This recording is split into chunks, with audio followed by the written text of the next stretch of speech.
Baik, Bismillahirrahmanirrahim. Assalamualaikum warahmatullahi wabarakatuh. Eh, di sini dengan saya Ivan Sebastian dengan tugas mikrobiologi industri. Yang terhormat Ibu Yuni Kusmastuti selaku dosen pengampu mikrobiologi industri.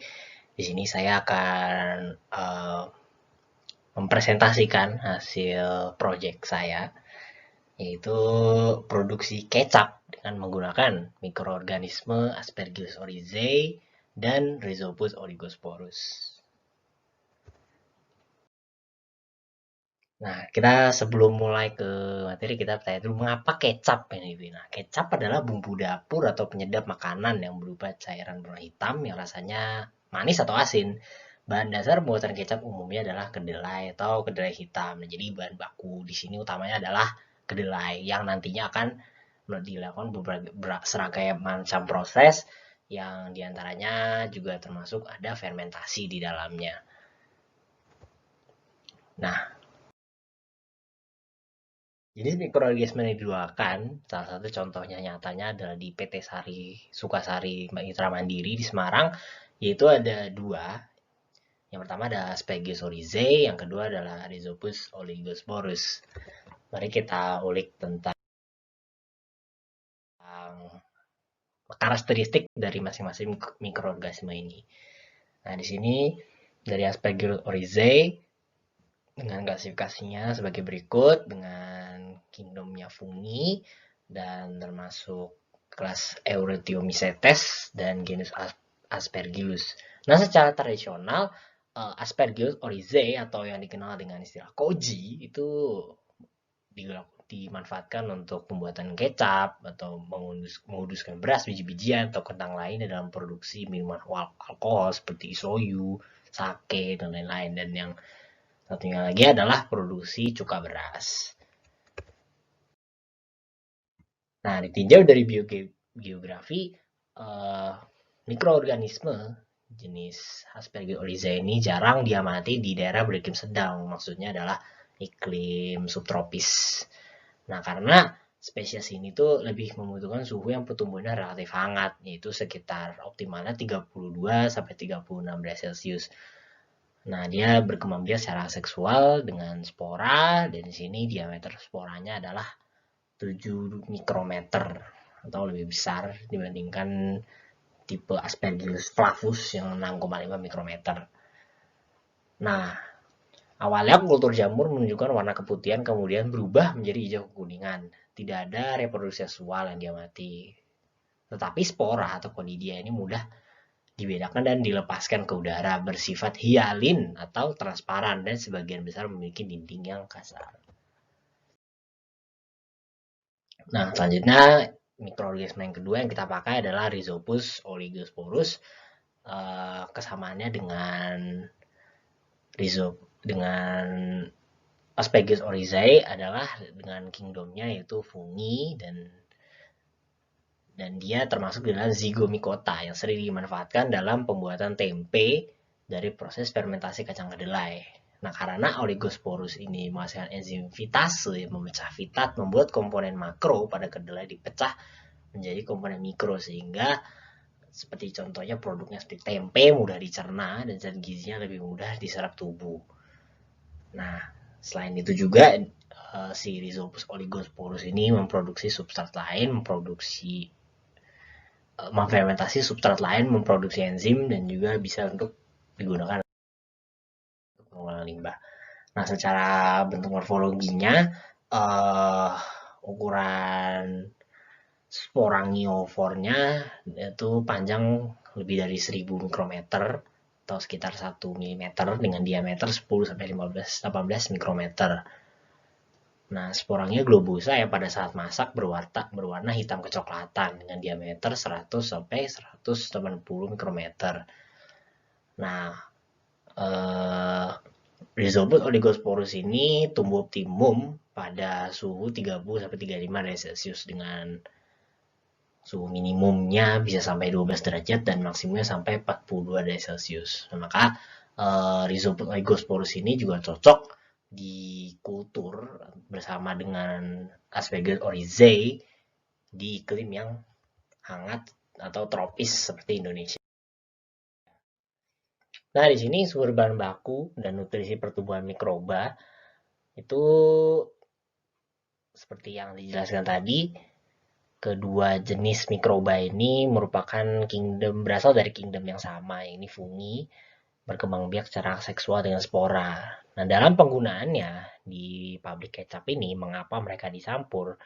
Tujuannya agar memaksimalkan hasil hidrolisis protein, lemak, karbohidrat, vitamin, dan mineral yang diperoleh dari biji kedelai agar rasa dari kecap itu sendiri lebih enak.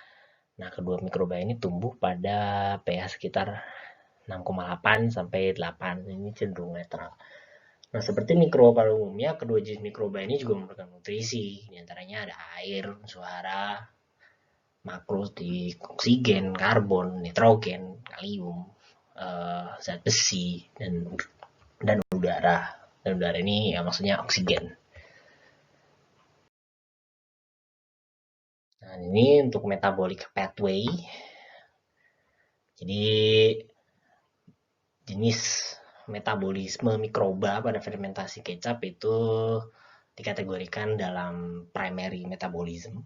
Jadi pertama kedelai itu ada kandungan pati dan protein. Nah, yang pertama adalah dengan enzim protease tadi pada mikroba mengubah protein menjadi asam amino. Kemudian pada saripati, nah itu kan dia mengandung glukosa, sedangkan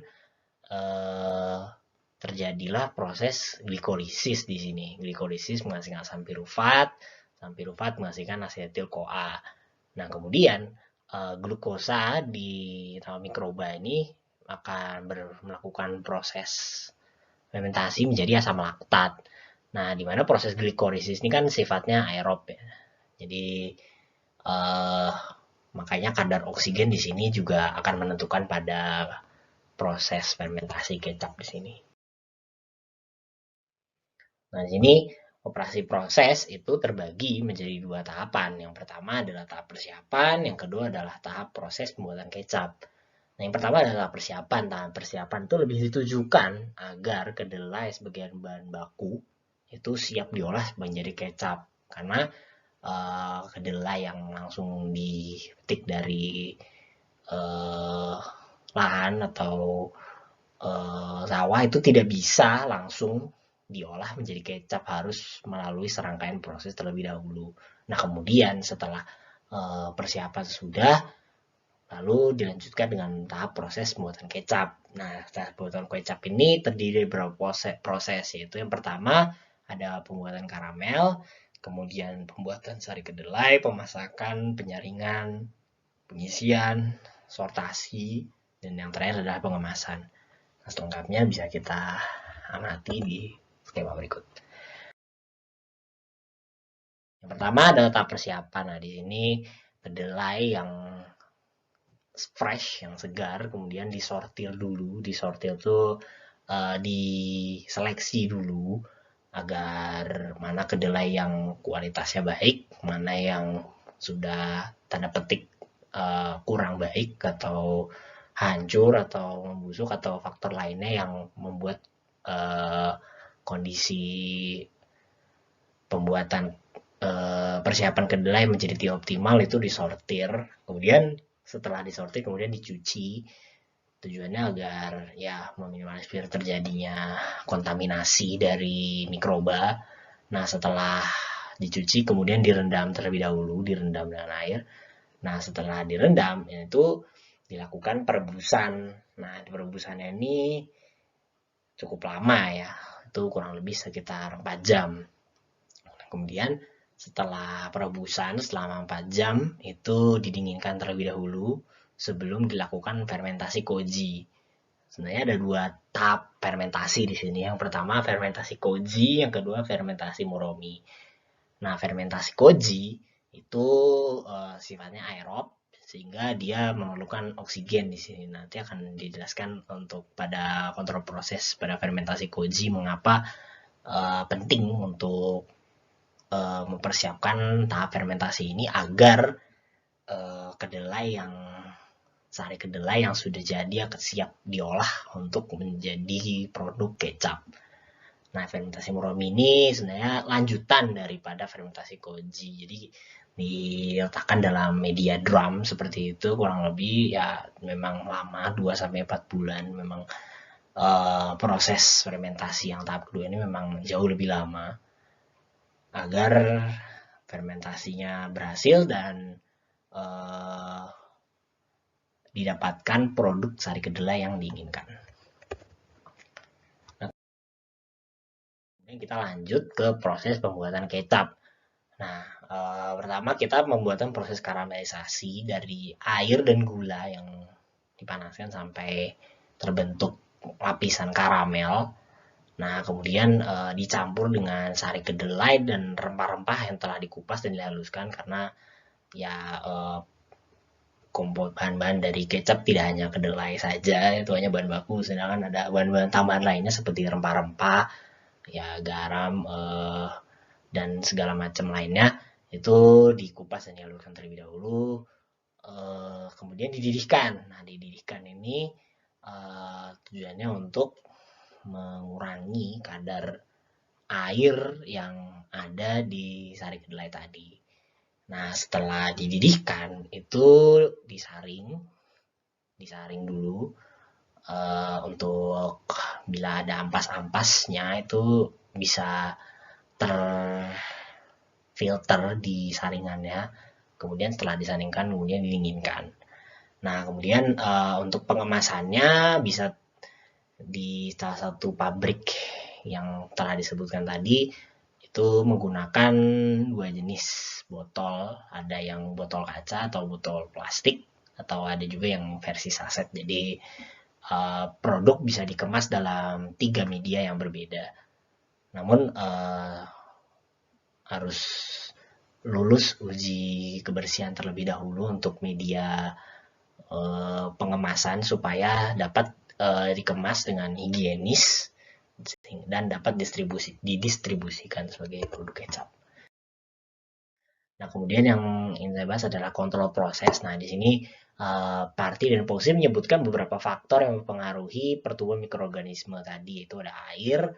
Nah, di sini air, activity of water, jadi kadar air dalam suatu unsur yang dibutuhkan oleh mikroba ini itu adalah dengan sekitar angka 0,8 sampai 0,7.